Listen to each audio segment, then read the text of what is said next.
Hello, and welcome to my organ lesson video series. These videos are completely free, and I hope you find them useful. In this video, I'm going to give you an overview of the various components of the organ. This would best suit people who are considering getting into organ playing, so if you're already familiar, feel free to skip ahead to the next video. Organs are generally quite large instruments, and usually found in churches. While they sound magnificent and powerful, this can be impractical for an organist who must organise practice time on the instrument and travel to its location. However, there are options for practicing at home. You may have a piano at home, and this can help bridge the gap between learning music and getting practice time at an organ. But a piano lacks a pedalboard, so I would suggest the next option, which is to invest in a home organ setup. I'd recommend getting a MIDI organ console, which is what I have. I've made a whole video about my organ and the process of deciding what components to purchase, which I'll link to here and in the description. I opted for a large 4-manual console, but you can start small with even just a single manual and upgrade later. In any case, the MIDI organ will sound just as good as a real organ with the right software and sample set. Let me now explain how an organ is organised. Pipe organs sometimes come as a single unit, either freestanding or built into the building, but most are split into pipework and one or more consoles located about the church. The pipes themselves are usually organised into ranks and ordered by length. Sometimes these are arranged to make a pleasing display, often with the most impressive pipes in front. Sometimes decorative non-sounding pipes are added to enhance the facade. If you do the math, you'll quickly see that an organ may require tens of thousands of pipes. Some cost-saving measures are usually employed, however, by extending ranks lower and higher so that multiple stops can be made from a single rank. This has the disadvantage that some notes will suffer from overlap. Organ pipes are generally made of either metal or wood. Wooden pipes are usually square, while metal pipes are round. This difference in material makes an organ especially sensitive to environmental changes, as metal pipes react quickly to changes in temperature, whereas wooden pipes gradually react to humidity. The air temperature also affects the pitch. Thus, an organ can sound very badly out of tune if its environment is different to when it was tuned. Thus, an organ will need to be retuned a few times each year with the seasons. However, there are some pipes that are intentionally out of tune. There is usually a special stop called a celeste that actually has 2 pipes for each note, where one of the pipes is slightly detuned. This creates a gentle pulsation in the sound as it goes in and out of phase. The length of the pipe is the main factor determining pitch. Pipes are usually measured in feet, with the longest pipe length being marked on the stops on the console. When the length is doubled, the pitch lowers by an octave. When it's halved, the pitch is raised by an octave. What makes the sound is a vibrating column of air. This is generally achieved by 2 methods. A flue pipe has a hole with a sharp edge that causes the air to vibrate as it goes past, in the same way as a recorder or flute. A reed pipe has a resonator, usually metal, that vibrates just like the reed of a clarinet. These different methods of producing the sound produce distinctly different tonal qualities. While most pipes have the ends open, some are closed or stopped, as we say. This has the effect of doubling the length of the vibrating air column, making the pitch an octave lower. However, the timbre will be weaker because half of the harmonics of an open pipe are not produced. The relative width of a pipe is also important, as a wider pipe tends to produce more powerful and fundamental tones, and narrow pipes produce more complex upper harmonics. For special effects, there are also stops at different intervals called mutations. These are expressed as fractional lengths such as 2 2/3, 1 3/5, which sound at an octave plus a fifth and 2 octaves plus a third respectively. There are also mixture stops which usually cycle through high-pitch mutations, giving them a bright and chirpy tone.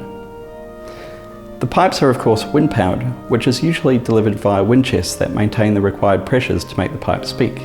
These are filled by electric blowers, although originally hand and later foot-operated bellows were used.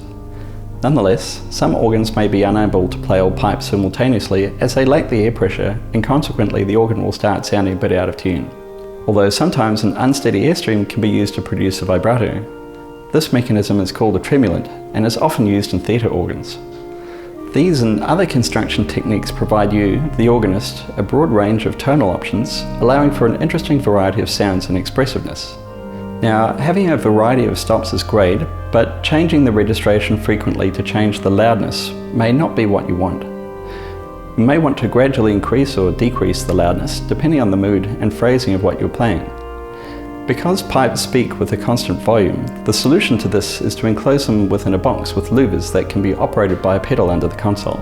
Importantly, when you finish playing, you need to remember to leave the louvers open so the pipes inside can be in the same environmental conditions as the rest of the organ. An alternative to the swell pedal is a crescendo pedal.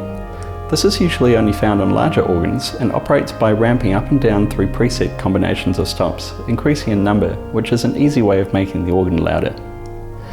The organ pipes are usually grouped together in a way that makes sense for the music being played, called a division, where each division is played by a single manual, which now leads us to the console.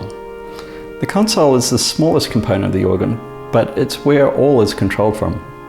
If you're familiar with a standard piano, you'll know that it has a keyboard with 88 keys, 52 white and 36 black. Organs are a bit different, as they have several keyboards and not all organs are alike. Keyboards played with the hands are called manuals, and the one with the feet is called the pedalboard. Older organs may have different coloured keys, and sometimes smaller. The number of keys is called the compass, and the American Guild of Organists standard is to have 61 keys on the manuals and 32 keys on the pedalboard. The number of manuals may vary, but it's common to have 2 or 3. The order of manuals is usually standard, with the swell being above the grade, which usually has a swell box. If a third manual is present, it's usually the quiet division and sits below the grade and often has a swell box. If a fourth manual is present, it will be the solo division and sits above the swell manual. A fifth manual may be present atop this as the echo division. Thus, using my organ as an example, from the bottom up, choir, great, swell, solo. Above all of this is the music rest, which is usually quite wide. This is a good thing because turning pages can be inconvenient, so it's easier just to lay it all out. I've even seen organists mount pages to wide strips of cardboard so 4 pages can quickly be placed in front. To the side of this, you may have a mirror or CCTV monitor if you're playing with a conductor.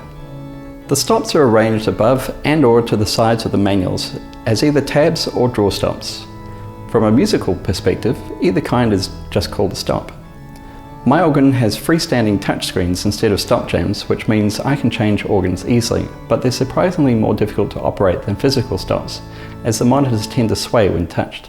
Underneath the manuals are thumb pistons. These are buttons that can be configured to do just about anything, but like physical organs, I have the numbered pistons configured for stop presets, and the coupler pistons configured to couple divisions together. Speaking of couplers, these are quite often used. What they do is allow another division to be played on a keyboard. For example, the swell to great coupler allows me to play the swell on the great. This is a useful coupling because it allows the great division to gain some expression. It's also normal practice to couple the pedals with whichever division is being played. This allows the pedal notes to have the same power as what is being played. Also, the pedal division usually has only a few bass stops. There are some special couplers. The octave and sub-octave couplers play an octave higher or lower respectively. The unison off coupler turns off the division being played. The melody coupler only couples the highest note being played, which is useful for solo stops. And the bass coupler only couples the lowest note, which is useful for playing the pedal division on the manuals. Along the bottom of the console is the pedalboard. This should have at least 27 keys.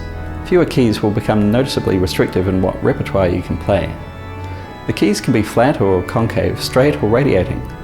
A concave radiating pedalboard is the most comfortable to play, as the keys follow the arc of your legs and angle of your feet as you turn for the lower or higher notes.